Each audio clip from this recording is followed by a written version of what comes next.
I don't know about you, but I hate magic tricks. I really can't stand them. And when I think about why, I guess it's because you can never work them out, can you? And when you do find out how they're done, you feel such a fool, don't you? Because they're always so simple. And how does the magician do that? What he does, of course, is to get you to focus on the detail.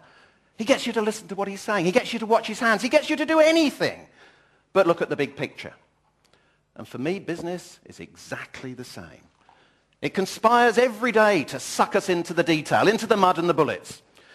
And what I want to spend a bit of time talking about this afternoon, benefits of getting up there in the helicopter, getting up there and looking at the big picture. Because you know what? It's amazing what you can see. Begin with the end in mind. A real old-fashioned English word, purpose. What's the purpose of your business?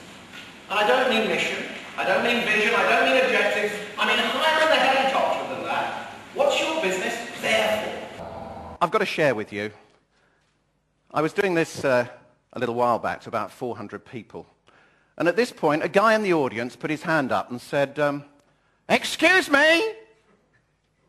Excuse me? But that helicopter's a hooey and the noise is an Apache." So no helicopter experts here today. 14% of your customers are not buying from you anymore because of what they perceive as unresolved conflict. You may not even know about it. This is their perception.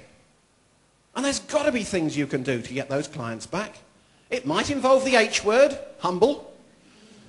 I had a group last week and again somebody piped up and said, "I don't do humble." Well, you've got to learn, okay? You've got to do humble.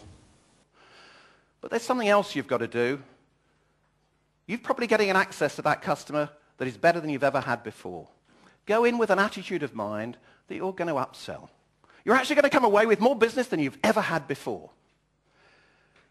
I learned this some years ago. I used to have a company in France run by a French guy named Guy Lemerios.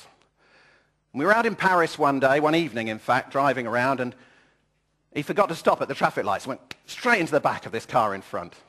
Out got this lady, waving her arms about in a very French manner. Guy got out and waved his arms about. And then the sort of arm waving subsided a bit, and finally they went over to the pavement. And they were there forever. And there's two of us sitting in the car in the meantime. Forever. Finally, Guy came back, and I said, Guy, what took so long? "Ah, Roger," he said, "I've got a date." That's upselling. That's what you've got to do. Only pay for creativity. Doesn't matter how bad they are and everything else they do. Their administration can be useless.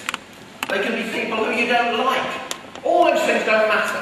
The only thing that matters is that it needs to be creative. Because if it's creative, you will get noticed above everybody else. And if you are creative also about your route to market, such as this, you can actually get access to an awful lot of people. 25 million is not bad for you to get access to your product and service for $900. Just a minute.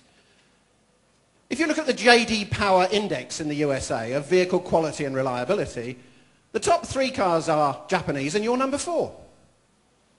And he said this guy stood up at the back and said, what you don't realise, Hal, is that the J.D. Power Index is fixed by the Japanese. And sat down. And Hal said to me, I had my head down thinking about how I was going to respond, and I looked up and the entire room is going, oh sorry, I gave away the accent there. Yes, this is true. And to a man and woman, they absolutely believe that.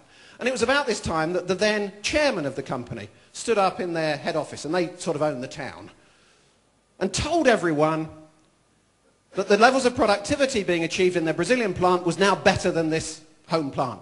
And not one single person believed him. Not one single person. Massively in this room of denial. So what I would say to you is this. If you're running a business, if you're involved in running a business, I don't think there is anything more important than working out not just how to get into the room of renewal, but even more importantly, how to stay there. Thank you very much.